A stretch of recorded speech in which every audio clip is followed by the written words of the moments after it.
lu geser dikit kayak. Nah, gitu. Udah. Wah, ekstra banget ngomongnya. Oke, assalamualaikum warahmatullahi wabarakatuh. Waalaikumsalam warahmatullahi wabarakatuh. Teman-teman, kembali lagi di channel kami Kurators ya. Di segmen ini kita kedatangan tamu nih. Insyaallah. Nah, kita kedatangan tamu ya, teman kami juga begitu. Dia pemuda dengan visi yang besar. Iya. Sip. Oke, sebelum kita mulai perkenalan diri dulu lah. Lu siapa, terus status lu apa ya sebenarnya gitu. Status, Pak. Iya, apa pekerja atau apa ngono. Status jomblo gitu mau dicariin gitu kan. Iya. Ini Tak kenal, maka tak sayang. Yo wes, taruh sih. taruh sih. Jangan pacaran ya. Sekarang tuh taruh loh. Yo wes. Ngindarin dosa. Orang Udah Jawa. ngomong. Nah, yowis, kamu perkenalan diri dulu lah. Assalamualaikum warahmatullahi wabarakatuh. Waalaikumsalam warahmatullahi Nama wabarakatuh. saya Ricky Pabianto sebenarnya. Pabianto. Akun Instagramnya Ricky Pabi _. Wih. Underscore. Nah, lu Underscore siapa di nih? belakang. Nah, kamu siapa? Kamu siapa? Saya seorang mahasiswa di jurusan Lughawi Di Bahasa Arab di Utsman bin Affan. Usman bin Kampus Affan. Usman bin Affan. Kampus Usman Betul. di mana tuh? Di mana lokasinya? Lokasinya sekarang di Bambu Apus. Oh, Bambu Apus. Bambu Iya. Apus. Nah, Dan saya masih di kelas sangat bawah. masih Namanya Tabhidi, kelas dasar sekali. Kelas dasar. berarti kayak semester awal gitu ya. Semester awal. Ah. Masih persiapan itu. Persiapan masuk semester awal bahkan. Oh, iya. Gembel sekali itu. Oh, jangan. Itu siapa tahu potensi suatu saat ya. Siapa yang bilang gembel? Kan yang bilang gembel. Heeh. Percaya diri lah. Nah, kenapa ini kamu ngambil jurusan bahasa Arab Lughah. gitu? Itu kan biasanya kan orang sastra mungkin Inggris, Rusia gitu ya, yang kira-kira ada Jarang potensi gitu. bisnisnya gitu. Itu jarang. Nah, Atau ini- misalkan sekalian ngambil IT, Iya. ya kan? Finance, Nah, biasanya kan orang gitu ya. gitu. Apalagi kalau udah dengar kata Utsman bin Affan gitu ya. Seorang pengusaha era sahabat gitu ya. Tajirun itu. Nah, kenapa ngambilnya sastra gitu? Pertama gini. Bahasa Arab sama bahasa Al-Qur'an. Bahasa Arab adalah bahasanya Al-Qur'an. Sorry. Bahasa Arab adalah bahasanya Al-Qur'an. Iya. Dengan bahasa Arab kita itu otomatis tahu lah isi Al-Qur'an. Nggak perlu pakai translate bahasa Indonesia lagi. Kita masuknya udah sastra Arab, itu insya Allah lebih Berarti kena lagi. kamu ingin mendalami Al-Qur'an gitu ya. Iya. Bahasanya Al-Qur'an. Kalaupun gitu. nanti aku nggak lancar-lancar banget bahasa Arab, ya minimal setelah lulus dari Utsman saya tahulah bacaan-bacaan sholat. Kalau itu belum tahu juga ya ntar minimal di mana ya, di surga lah saya bisa bahasa Arab gitu. Wah, Masya Allah, surga mah udah nggak diperhitungin lagi, multi bahasa ya bro. Wallahu alam, belum ada Walau yang kesana. iya, ya kita kan cuma ngebayangin dong ya. Tapi kan kita bertiga nih yakin masuk Yakin. surga gitu. Amin. Nah, gitu. Cukup deh kayaknya. Oke. Belum cukup. Loh.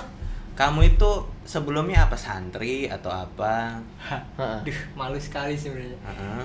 Dari STM, Pak. Oh, Yang STM. dulunya barbar banget gitu. Oh, tawuran ya, mana lah. Jangan diomongin itu. Nggak, tapi kan kita semua ngalamin, Cuk. Ya, itu. Masa itu ya kita ngalamin juga lah gitu. Kenakalan masa muda ya. Iya, itu jiwa-jiwa muda pada saat itu ya, ketika Ya, tapi- belum seperti sekarang gitu. Harusnya di masa muda ini ada titik baliknya lah.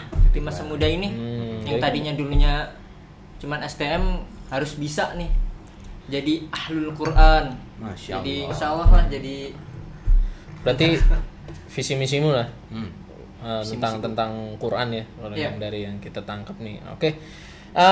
Ada alasan kenapa kita manggil Ricky kesini gitu ya, karena Ada alasan. selain ya dia nih satu circle sama kita juga gitu kan. Nah, di sisi lain nanti dia akan juga punya kontennya sendiri ya, mungkin akan sedikit ke bahasa Arab gitu kan.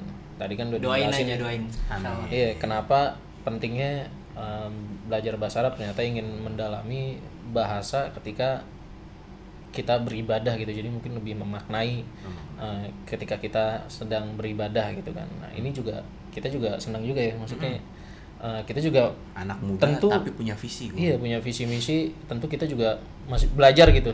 Belajar. Nah, ini dia mungkin insya Allah ya, kita udah obrolin, dia akan sharing ilmu-ilmunya gitu Ilmu-ilmu. yang semoga bisa bermanfaat buat kalian. Dan di sisi lain juga kalau misalkan dia nanti masuk podcast kita lagi ya kalian udah kenal gitu. Udah kenal. Oke, Bro, kita masuk ke pembahasan kita kali ini. Kita agak sedikit berbeda. Kalau kemarin kita sempat ngebahas film yang temanya lanjutannya tuh nanti ya. Nanti. Nah, setelah ini dulu gitu. Ini dulu nih. Nah, ini tentang harga teman temanya gitu. Oke, harga teman. Bro, menurut lu apa itu harga teman, Bro? Ya, pastinya kan kita sudah banyak mendengar ya istilah harga teman begitu. Nah, harga teman itu terdiri dari dua suku kata kan, harga dan teman. Nah, kita tahulah masing-masing artinya apa. Harga kita tahu, teman kita tahu begitu. Tapi ketika disambung menjadi harga teman, padanan kata ini kategorinya adalah metafora. Oh, berarti punya makna lebih dari satu. Jadi kalau istilah metafora itu kan pemakaian kata atau kelompok kata bukan dengan arti sebenarnya. Karena kalau menggunakan arti sebenarnya nggak nyambung. Harga teman. Temennya punya harga. Dihargain. Kan jadi beda tuh gitu. Tapi ketika di padanan kata artinya bukan sebenarnya, melainkan sebagai lukisan berdasarkan persamaan atau perbandingan. Jadi menggunakan istilahnya tuh menggambarkan akan sesuatu hal, akan sesuatu situasi, akan sesuatu konteks, menggunakan istilah harga lukisan. teman. Gitu. Oke, kalau dari situ mungkin lebih banyak terjadi, ini pasti ya terjadi ketika transaksi ya. Karena kan kalau udah ngomongin harga kan berarti kan ada sebuah kuantitas dan ya ada penjual dan pembeli. Iya, ada poin itulah, ada poin transaksi lah gitu. Oke. Karena kita sudah tahu kan penjual dan pembeli ini masing-masing kita tahu artinya apa begitu. Tapi konteks ini berlaku ketika ternyata penjual dan pembeli ini saling mengenal dan notabene-nya adalah teman. Gitu. Mereka berteman di sini. Ini malah teman dekat deh dia. Entahlah mau dekat atau jauh, intinya di luar teman. konteks kita, tapi mereka mereka mengenalnya tuh mereka tuh berteman gitu. Jadi kayak misalnya gini ya, kayak misalnya teman kita nih punya produk dagang gitu ya. Terus bisa produk, harga, bisa jasa. Adalah harga temen lah gitu kan. Temen. Nah, pastinya kan konteksnya adalah mereka ingin mendapatkan harga di bawah dari harga normal. Bukan mereka membayar lebih mahal, enggak. Membayar lebih murah. Dengan keuntungan bahwa mereka ini sebagai teman statusnya. Tapi biasanya kan dalam transaksi memang seperti itu ya. Dan kenapa ini mesti diwaspadai gitu? Nah, oke. Kalau diwaspadain sih gimana ya? Memang nggak perlu sih kalau kata gue. Tapi ya satu hal yang sifatnya ini prinsipal. Kalau teman kalian meminta harga teman, itu mereka bukan teman kalian. Karena seorang teman nggak pernah minta harga teman. Justru temen ngebantuin. Misalnya dia jual nih, harganya misalnya satu item 100.000, ya udah tak beli misalnya gitu ya. Bahasanya kan ada gitu, lu jual gue beli. Ya kan begitu. Iya. Mendukung. Gitu. Bukan malah harga 100.000 minta 50.000 berarti ya. Tapi kan banyak ya kayak misalnya dia mungkin beli borongan. Nah, kalau itu berbeda perkara, Gu. Beda perkara nih. Beda perkara. Itu kan memang untuk transaksi jual belinya itu mereka sudah main quantity. Nah, gitu. Memang ada prinsip ekonominya ketika mereka membeli dalam jumlah besar dibanding dengan jumlah satuan. Ada memang policy-nya, ada perhitungannya. Tentunya beli dalam jumlah besar harganya bisa lebih murah, bisa turun begitu ya. Tapi kan ini enggak, konteksnya lu beli satuan tapi terus ya nawarnya kejem. Beli jarang. Enggak, mending jarang, kalau beli sekali itu doang.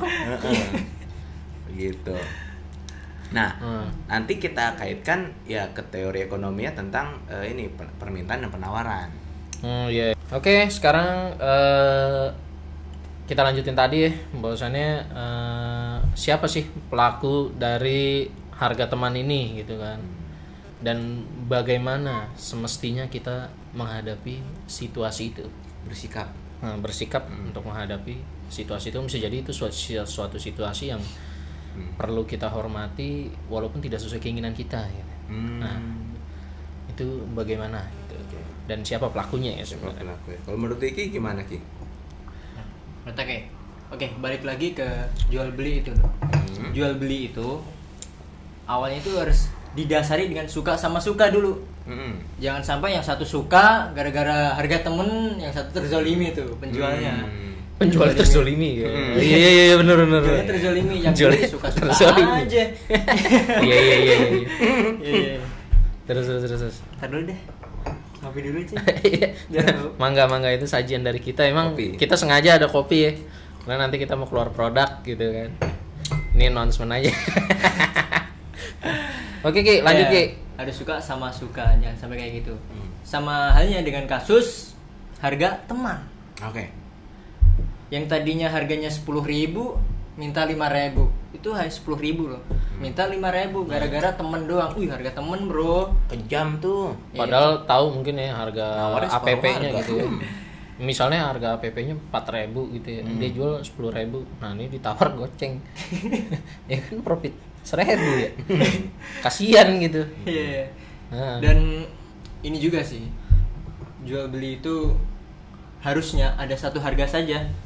Satu harga aja gitu. Saja. Gimana tuh maksudnya? Satu harga gini, doang gitu.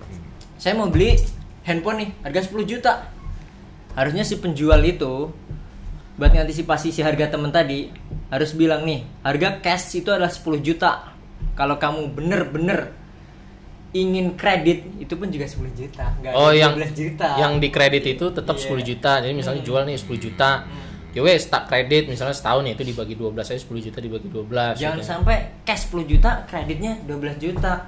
Wah, itu beda lagi pembahasannya, mungkin wallahualam masuk ke riba mungkin ya. Iya. Dan itu janganlah. Iya itu bahaya, itu menzolimi itu. Riba itu menzolimi, kan dihalalkan adalah jual beli kan. Iya, jual beli itu kan ya harus suka sama suka ya. Kalau yang salah satu terzolimi riba. Iya. Ya, riba itu bukan soal bunga doang. Tentang perasaan juga. Yang satu terzolimi enggak, kalau sama-sama suka oke, itu namanya jual beli. Kayak misalnya gitu. Si penjualnya, ya udahlah gue jual sama lu 12 juta nih. Ya udah, tapi gue kredit ya, Mas. Misalnya gitu. Ya udah, berarti lu sebulan 1 juta. Tapi dia juga kalau lu beli cash juga 12 juta sama gitu kan. Maksudnya. Gitu. Lagi apa sih gitu sama temen gitu kan, pakai harga temen segala ya kan, kita tahulah teman kita itu bagaimana susahnya, senang susahnya. Mungkin dengan komisi kita yang akan kita keluarin buat teman-teman kita, si pedagang-pedagang ini mungkin ada rezeki mereka yang memang ditunggu-tunggu datangnya. Mungkin yang nggak tahu Allahualam, entah buat bayar iuran ini itu, entah anaknya butuh buat susunya, entah atau mungkin istrinya melahirkan, kita nggak tahu. Kita tolonglah teman kita sebagai teman ini loh. Berarti kalau beli sama temen ya udahlah kita beli gitu kan. Kan juga gini loh. Ini logika aja gitu ya. Iya kan, penjual ya kan. Yuk. Dia profesinya adalah pedagang, menjual barang atau menawarkan jasa begitu ya. Nah, itu kan caranya dia untuk membentengi diri dari mengemis. Iya, betul sekali itu. Dia mencari rezeki yang halal. Gitu loh kan. Dengan sistem yang halal. Dengan sistem yang halal, ya kan, dengan cara yang halal begitu ya. Nah, kebetulan dianya temennya kita. Nah, harusnya sebagai teman kan kita dukung dong. Betul gitu sekali. Loh. Bukan justru malah mencari keuntungan dari celah itu. Gitu. Nah, ini juga bahasannya berbeda nih dengan istilah-istilah seperti potongan harga, diskon. Oh iya. Itu beda lagi. Atau promosi-promosi lainnya yang sudah akan diterapkan oleh penjual. Itu kan memang sudah masuk ke dalam marketing plan-nya, Gung. Strategi marketingnya. Strategi marketingnya. Gitu. Dia sudah merencanakan itu sebenarnya. It's okay. Pun juga kalau misalkan seputar potongan harga nih atau diskon kayak cashback begitu ya misalkan, itu kan atau menawar gitu artinya dia minta diskon, bisa nggak nih kurang lagi. Gini, porsinya adalah sama-sama punya porsi yang sama, bargaining powernya sama. Berarti Gitu. kayak si penjual nih untuk mengantisipasi harga temen ini kayak misalnya oke lah gue udah punya border bawahnya nih, batas begitu. bawah sama batas atas. Karena memang sudah direncanakan kan dalam Even marketing plan-nya begitu. Nggak enak sama temen ya udahlah gue kasih tapi segini misalnya gitu. Berarti kan si pedagang juga harus punya plan gitu loh.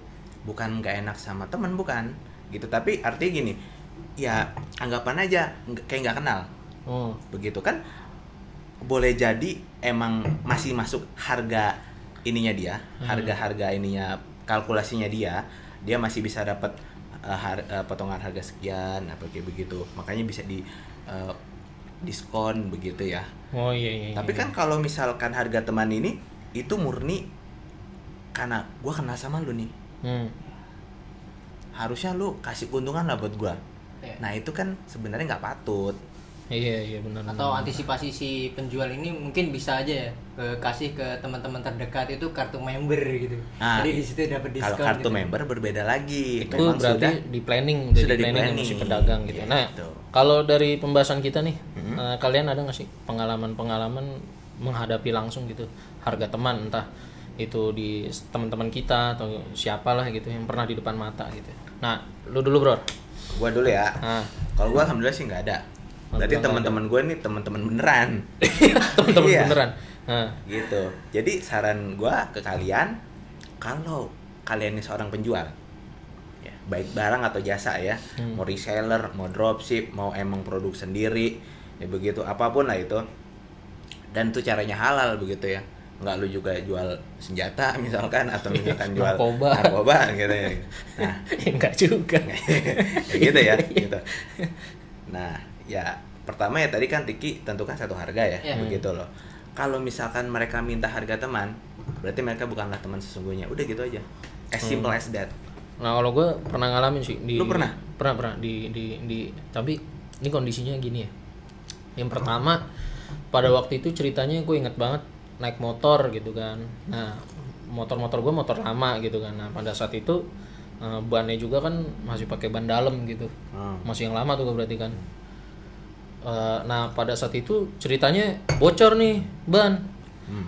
Nah, kondisinya gue di tengah lampu merah. Waktu itu di daerah Kemayoran. Waduh, mesti nyari bengkel lagi kan.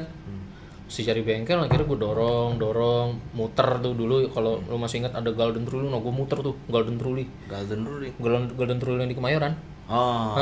Kan ada tuh. Nah, gue muterin gituan. Udah muter dengan motor lu yang bannya ada 4. Enggak, 2. 4 dong. 2 ban dalam, 2 ban luar. Iya. Tambah lagi pak, peleknya 2. Bukan. Pokoknya yang amat. basicnya karet. Iya tuh ceritanya gue muter kan nih. Gue muter, nah nemu dah nih penjual. Gue obrolin dah. Nah, gue tahu harga ban dalam kalau misalnya di ini kan gue cek tuh ya, Mas ini bisa nggak ditambel gitu kan. Cuman Mas ini udah parah Mas, emang udah ini juga gitu loh, udah aus juga lah, istilahnya udah botak kali kan. Udah tipis, ya udahlah mesti diganti. Ya udah Mas, kalau ganti berapa? Nah, dia kasih harga agak lumayan tinggi. Pada saat itu walaupun gue tahu nih bengkel-bengkel dekat rumah bedanya jauh sama dia nih. Ya lu udah tahu harga dasarnya lah. Nah, gue tahu harga dasarnya gitu. Itu ban dalam pada saat itu gue tahu banget harga dasarnya gitu loh. Dengan merek yang standar-standar ada di bengkel biasa lah gitu. Nah, pada saat itu ya gue sebenarnya pengen nawar gitu kan. Pengen nawar dan lagi pula buru-buru nih. Buru-buru, wah ini kayak kalau tawar menawar lagi kan, kalau misalnya dia nggak terima, gue nyari bengkel lagi juga agak lumayan susah pada saat itu kan. Pas gue mau nawar, ceritanya keluar tuh istrinya dalam kondisi hamil gede. Wow kan. Terus dengan penuh kasih sayang gitu kan, maksud ini motor gue didiriin dulu sama dia, terus dia pegangin dulu istrinya, didudukin, dicium perutnya tuh yang besar tuh kan, udah hamil gede kan, dicium dengan penuh kasih sayang, penuh kelembutan. Iya, gue kagak tega udah. Gue bilang udah dia kasih harga segitu, oke gue. Nah, gue mikirnya kan ini mungkin dia juga ngejar untuk lahiran gitu loh. Itu yang terjadi gitu, yang gue bikin gue nggak tega nih.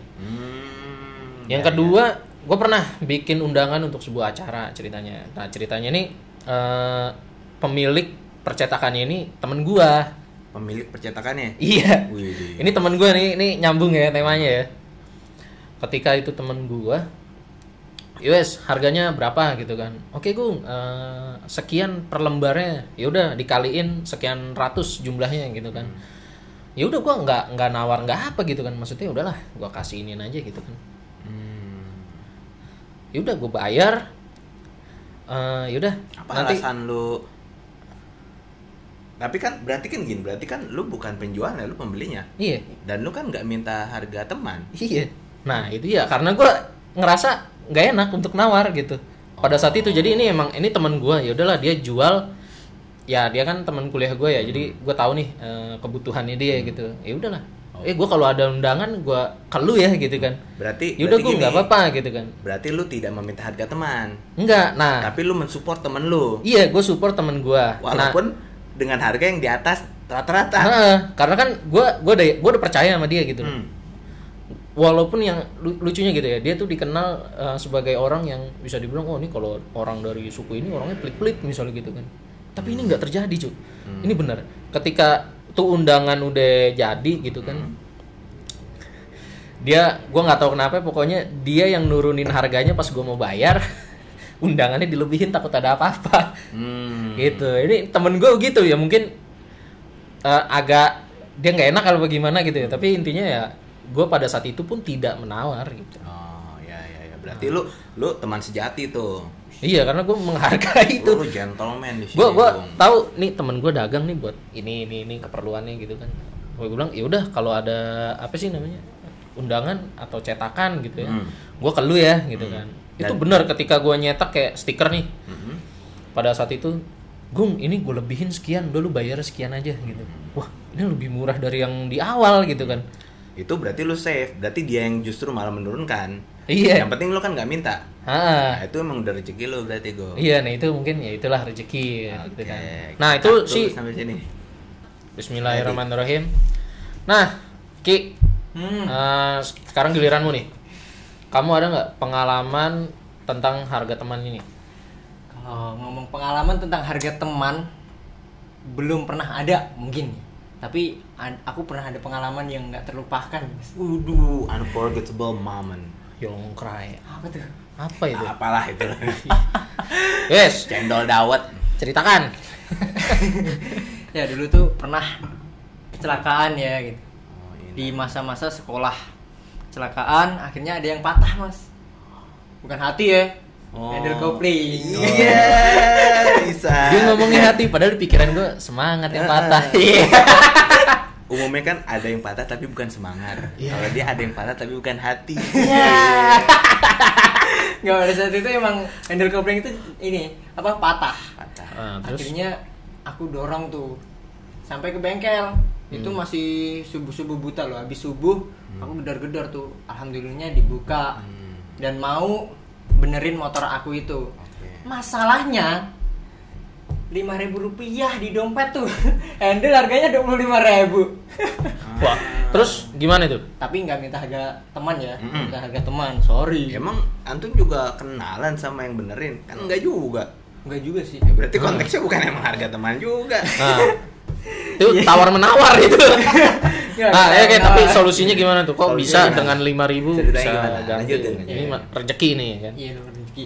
Ya lanjut bang, ya terus terang aja mas, saya ini nggak ada duit mau benerin, tapi saya ini habis jatuh, ATM juga kosong kebetulan, nggak ada penghasilan apapun kan, mas mau berangkat PKL lagi, ya magang gitu loh. Terus akhirnya sama abangnya dibenerin tuh, dibenerin semua, terus apapun yang harus diganti gitu kan, digantiin. Akhirnya saya ngutang. Ngutang dulu. Tak pikir ikhlas. Ngutang terus Ngutang, tinggal kartu pelajar. Tapi bukan itu sih yang mau saya angkat.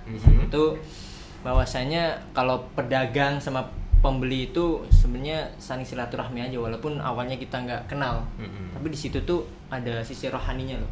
Bahwasanya si pedagang itu tadi udah nolongin saya. Ya, saya mau nolongin apa lagi dong sama si pedagang itu? Kecuali dengan doa. Ya, doa doang yang bisa. Ya semoga aja ya rezekinya dilancarkan. Amin. Besar gitu kan. Iya, dan amin. doa itu kan juga pasti akan balik lagi kepada kita gitu kan. Malaikat malah yang doain kita gitu. Masya Allah. Subuh-subuh lagi ya? Hah? Subuh-subuh kejadian. Subuh. Iya, habis subuh pas Iya. Nah ini nih yang jarang dipikiran anak muda tuh ini. Anak muda. Ya pokoknya setiap kita melakukan jual beli, entah kita sebagai pedagangnya, entah kita sebagai pembelinya, doain yang setelah bertransaksi sama kita gitu. Udah gitu aja. Berarti ya misalnya nih ada orang beli ya, kita doain semoga rezekinya lancar ya Bang. Terima kasih karena dengan Abang membeli saya bisa nafkahin anak saya misalnya gitu ya. Kita juga gitu, Gung. Kita doain teman-teman kita yang ngedoain, yang nonton, yang like, yang share, yang sangat mendukung kita. Kita doakan itu, kalian sukses. Menurut aku sih bodo amat. Yang penting dapat pancalanya. Iya, yang penting dapat. Kita doain dong.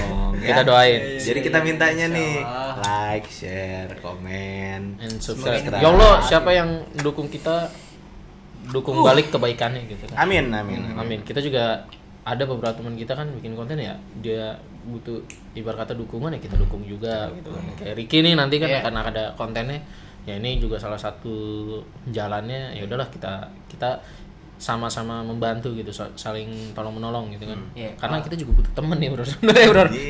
Untuk konten-konten gini nih. Gak usah subscribe itu juga kita husnuzon aja gitu. Nah, husnuzon. Kalau subscribe kan istilahnya panggilan hati ya. Panggilan hati. Tapi tetap ya, tanpa dia subscribe dia mendoakan kita loh, diam-diam itu. Itu siapa tahu, memang kan katanya ya, ibadah yang baik itu yang ketika dia doain kita, kitanya nggak tahu gitu. Jadi cuman dia sendiri yang nyimpen gitu kan.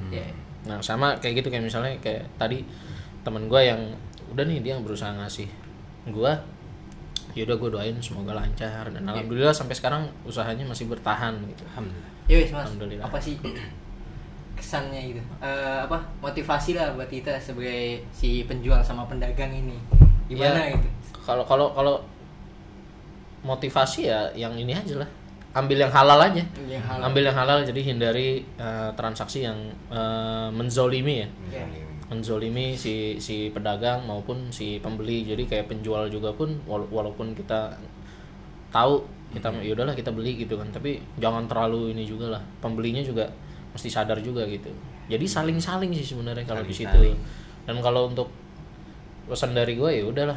Berarti kalau dari tadi apa yang kita bahas, yang gue tangkap adalah ya udahlah kalau gitu ketika ada transaksi itu ya seperti kita bersedekah untuk dia gitu. Jadi yaudah gitu kan, yaudah kita beli nih, dengan itu kan siapa tahu ya itu rezeki anaknya, istrinya, dia punya keperluan apa gitu kan. Dengan situ dia bisa nyekolahin anaknya gitu kan. Nah itu kan kita juga insya Allah dapat kebaikannya juga lah gitu. Nah lu ada pesan nggak bro buat teman-teman kita? Kalau ya buat pesan gua, karena gue juga dulu pelaku usaha. Gue dari dulu jualan minyak kelapa, terus kemudian jualan apa? Madu. Pernah ya madu? Madu paling terakhir gitu. Sebelum gue jadi dosen sekarang.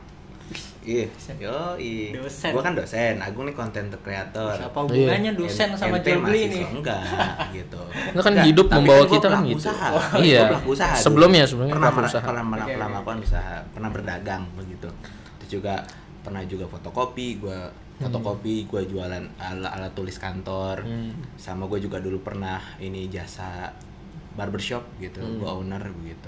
Sambil gue juga belajar nyukur asik. Jadi gue paham betul pengalaman sebagai pelaku usaha.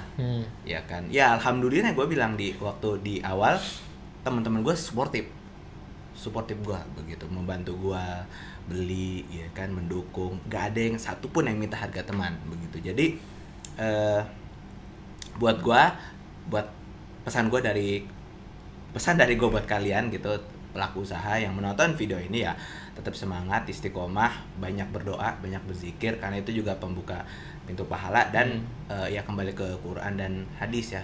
Jadi jalankan yang halal-halalnya saja, jauhkan yang haram. Berdaganglah dengan cara yang baik, modal yang baik, sistem yang baik, insya Allah dapat pembeli yang baik juga. Gitu. Jangan lupa didoain. Selalu.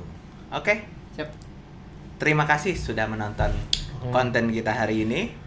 Pantau terus untuk video-video berikutnya yang pasti akan semakin seru, semakin keren, dan kita juga semakin ahli ya. Semakin semangat lah. Semakin semangat. Kitanya juga jadi semakin semangat ya. Dan jangan lupa kalau kalian mungkin ada bahan untuk didiskusikan gitu kan, yang pengen dibahas sama kita ya silakan isi di kolom komentar, terus bisa hubungin di Kurator IG email. Iya, kurator email, terus follow juga IG-nya kurator, IG-nya Abror, IG gue. Saya IG ku.